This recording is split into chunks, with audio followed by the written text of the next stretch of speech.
ಒಂದು ಫೋಟೋ, ಒಂದು ವಿಡಿಯೋ ಏನೇನೆಲ್ಲ ಪ್ರಾಬ್ಲಮ್ ಸೃಷ್ಟಿ ಮಾಡಬಹುದು ಅನ್ನೋದಕ್ಕೆ ದರ್ಶನ್ ಅವರ ಕುಟುಂಬದಲ್ಲಿ ಎದ್ದಿರೋ ಬಿರುಗಾಳಿಯೇ ಸಾಕ್ಷಿ. ದರ್ಶನ್ ಒಬ್ಬ ಸೆಲೆಬ್ರಿಟಿ, ಚಿತ್ರರಂಗದ ಸ್ಟಾರ್. ಅವರ ಪತ್ನಿ ವಿಜಯಲಕ್ಷ್ಮಿ. ಅವರಿಬ್ಬರ ದಾಂಪತ್ಯಕ್ಕೆ ಒಬ್ಬ ಮಗನಿದ್ದಾನೆ. ಅವರಿಬ್ಬರ ಮಧ್ಯೆ ಆಕೆ ಬಂದಳ. ಪವಿತ್ರ ಗೌಡ ಅವರು ದರ್ಶನ್ ಅವರ ಸಂಸಾರದಲ್ಲಿ ಹುಳಿ ಹಿಂಡಿದರ.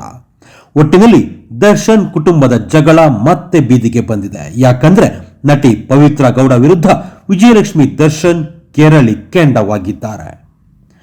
ನಟಿ ಪವಿತ್ರ ಗೌಡ ಅವರು ದರ್ಶನ್ ಅವರ ಜೊತೆ ಆತ್ಮೀಯವಾಗಿರೋ ಫೋಟೋ ಆಲ್ಬಮ್ ಒಂದನ್ನು ಹಾಕೊಂಡಿದ್ದಾರೆ. ಆ ಫೋಟೋಗಳನ್ನೆಲ್ಲ ಸೇರಿಸಿ ಒಂದು ಚಂದದ ಹಾಡಿನ ಹಿನ್ನೆಲೆಯನ್ನು ಕೊಟ್ಟಿದ್ರು.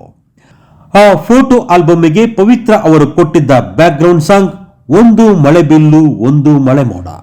ಅದು ದರ್ಶನ್ ಅವರದ್ದೇ ಸಿನಿಮಾದ ಹಾಡು. ಸಿನಿಮಾದಲ್ಲಿ ಗಂಡ ಹೆಂಡತಿಯರ ಮಧ್ಯೆ ಬರೋ ರೊಮ್ಯಾಂಟಿಕ್ ಸಾಂಗ್.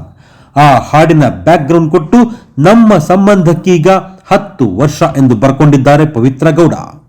ಫೋಟೋಗಳಲ್ಲಿ ದರ್ಶನ್, ಪವಿತ್ರ ಗೌಡ ಮತ್ತು ಪವಿತ್ರ ಗೌಡ ಅವರ ಮಗಳಿದ್ದಾರೆ. ಅಷ್ಟೇ ಅಲ್ಲ, ಅವರು ಬಿಟ್ಟಿರೋ ಫೋಟೋಗಳ ಆಲ್ಬಮಿನಲ್ಲಿ ಯಾವುದೋ ಪೂಜೆಯಲ್ಲಿ ಪವಿತ್ರ ಮತ್ತು ದರ್ಶನ್ ಅವರಿಬ್ಬರು ಹಾರ ಹಾಕೊಂಡು ಕೂತಿರೋ ಫೋಟೋಗಳಿವೆ. ಹಾರ ಹಾಕೊಳ್ಳೋರು ಯಾರು? ಪ್ರಶ್ನೆಗೆ ಉತ್ತರ ಎಲ್ರಿಗೂ ಗೊತ್ತೇ ಇರುತ್ತೆ. ಅಲ್ಲಿಗೆ ದರ್ಶನ್ ಅವರ ಮನೆಯ ಒಳಗಿನ ಜಗಳ ಮನೆಯೊಳಗಿನ ಜಗಳವಾಗಿ ಉಳಿಯದೆ ಎಂದಿನಂತೆ ಬೀದಿಗೆ ಬಂದಿದೆ. ಇದು ಹೊಸದಲ್ಲ. ಆಗಾಗ್ಗೆ ಹಾದಿ ಬೀದಿ ರಂಪ ಆಗೋದು ನಡೀತಾನೆ ಇರುತ್ತೆ. ಒಂದಷ್ಟು ದಿನ ಸುದ್ದಿ ಆಗಿಲ್ಲ ಅಂದ್ರೆ ಗಲಾಟೆ ನಡೆದಿಲ್ಲ ಅಂತ ಅರ್ಥನೇ ಹೊರತು ಎಲ್ಲವೂ ಬಗೆಹರಿದಿದೆ ಅಂತ ಅಲ್ಲ. ನ್ಯಾಚುರಲಿ ಪವಿತ್ರ ಗೌಡ ಅವರ ಪೋಸ್ಟ್ ಹೊರಬಿಟ್ಟಿದ್ದಂತೆಯೇ ವಿಜಯಲಕ್ಷ್ಮಿ ದರ್ಶನ್ ಆಕ್ರೋಶ ಹೊರಹಾಕಿದ್ದಾರೆ. ಸೋಷಿಯಲ್ ಮೀಡಿಯಾದಲ್ಲಿ ಜನ್ಮ ಜಾಲಾಡಿದ್ದಾರೆ. ಪವಿತ್ರ ಗೌಡ ಮತ್ತು ಆಕೆಯ ಪತಿ ಸಂಜಯ್ ಸಿಂಗ್ ಫೋಟೋ ಹಾಕೊಂಡು ಬೇರೊಬ್ಬರ ಗಂಡನ ಚಿತ್ರವನ್ನು ಪೋಸ್ಟ್ ಮಾಡೋ ಮೊದಲು ಈ ಮಹಿಳೆಗೆ ಪ್ರಜ್ಞೆ ಇರಬೇಕು ಅಂತ ನಾನು ಭಾವಿಸ್ತೇನೆ.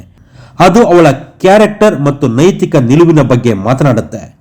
ಪುರುಷ ವಿವಾಹಿತ ಅಂತ ತಿಳ್ಕೊಂಡು ಆಕೆ ತನ್ನ ವೈಯಕ್ತಿಕ ಅಗತ್ಯಗಳು ಮತ್ತು ಕಾರ್ಯಸೂಚಿಗಾಗಿ ಬಂದು ಉಳಿಯೋಕೆ ಆಯ್ಕೆ ಮಾಡಿಕೊಳ್ತಾಳೆ. ಈ ಚಿತ್ರಗಳಲ್ಲಿ ಪವಿತ್ರ ಗೌಡ ಮತ್ತು ಸಂಜಯ್ ಸಿಂಗ್ ಅವರ ಮಗಳು ಖುಷಿ ಗೌಡ ಅನ್ನೋದು ಸ್ಪಷ್ಟವಾಗಿ ಕಾಣಿಸ್ತಾ ಇದೆ. ನಾನು ಸಾಮಾನ್ಯವಾಗಿ ಪರ್ಸನಲ್ ವಿಷಯಗಳ ಬಗ್ಗೆ ಧ್ವನಿ ಎತ್ತೋಕೆ ಸಾಮಾಜಿಕ ಮಾಧ್ಯಮವನ್ನು ಬಳಸಿಕೊಳ್ಳೋದಿಲ್ಲ. ಆದರೆ ಈಗ ನನ್ನ ಕುಟುಂಬದ ಹಿತದೃಷ್ಟಿಯಿಂದ ಧ್ವನಿ ಎತ್ತೋ ಸಮಯ ಬಂದಿದೆ ಅಂತ ಭಾವಿಸ್ತೇನೆ. ಇಡೀ ಸಮಾಜಕ್ಕೆ ವಿಭಿನ್ನ ಚಿತ್ರ ನೀಡೋಕೆ ಯತ್ನಿಸೋರ ವಿರುದ್ಧ ಕಠಿಣ ಕಾನೂನು ಕ್ರಮ ಕೈಗೊಳ್ತೇನೆ ಅಂತ ಬರೆಯೋ ಮೂಲಕ ಸಂಜಯ್ ಸಿಂಗ್, ಖುಷಿ ಗೌಡ, ಶಾನ್ವಿ ಸನ್ಸೂರಿ ಮತ್ತು ಪವಿತ್ರ ಗೌಡ ಅವರ ಅಕೌಂಟ್ಗೆ ಟ್ಯಾಗ್ ಮಾಡಿದ್ದಾರೆ. ಈ ರೀತಿ ಆಗ್ತಿರೋದು ಇದೇ ಮೊದಲೇನಲ್ಲ. ಈ ಹಿಂದೆ ಪವಿತ್ರ ಗೌಡ ಅವರ ಮಗಳು ಖುಷಿ ಹುಟ್ಟುಹಬ್ಬದಲ್ಲಿ ದರ್ಶನ್ ಭಾಗಿಯಾಗಿದ್ರು. ಒಟ್ಟಿಗೆ 2 ಕೇಕ್ಗಳನ್ನು ಕಟ್ ಮಾಡಿ ಸಂಭ್ರಮಿಸಿದ್ರು. ಪವಿತ್ರ ಗೌಡ ಅವರು ನಟೀನೆ. ಛತ್ರಿಗಳು, ಆಗಮ್ಯ, ಸಾಗುವ ದಾರಿಯಲ್ಲಿ ಮೊದಲಾದ ಚಿತ್ರಗಳಲ್ಲಿ ನಟಿಸಿದ್ದಾರೆ. ತಮಿಳಿನಲ್ಲಿ 5, 4, 3, 2, 1 ಚಿತ್ರದಲ್ಲೂ ನಟಿಸಿದ್ದಾರೆ. ರೆಡ್ ಕಾರ್ಪೆಟ್ ಸ್ಟುಡಿಯೋ ಮೂಲಕ ಫ್ಯಾಷನ್ ಡಿಸೈನಿಂಗ್ ಕ್ಷೇತ್ರದಲ್ಲೂ ಸಕ್ರಿಯರಾಗಿದ್ದಾರೆ. ಅಲ್ಲಿಗೆ ದರ್ಶನ್ ಅವರ ಫ್ಯಾಮಿಲಿ ವಾರ್ ಮತ್ತೊಮ್ಮೆ ಓಪನ್ ಆಗಿ ನಡೀತಾ ಇದೆ. ದರ್ಶನ್ ಅವರ ಕಾಟೇರ ಸಿನಿಮಾ ಸೂಪರ್ ಸಕ್ಸಸ್ ಕಂಡಿದ್ರು ದರ್ಶನ್ ಅದನ್ನ ಎಂಜಾಯ್ ಮಾಡೋ ಸ್ಟೇಜ್ ಅಲ್ಲಿ ಇಲ್ಲ.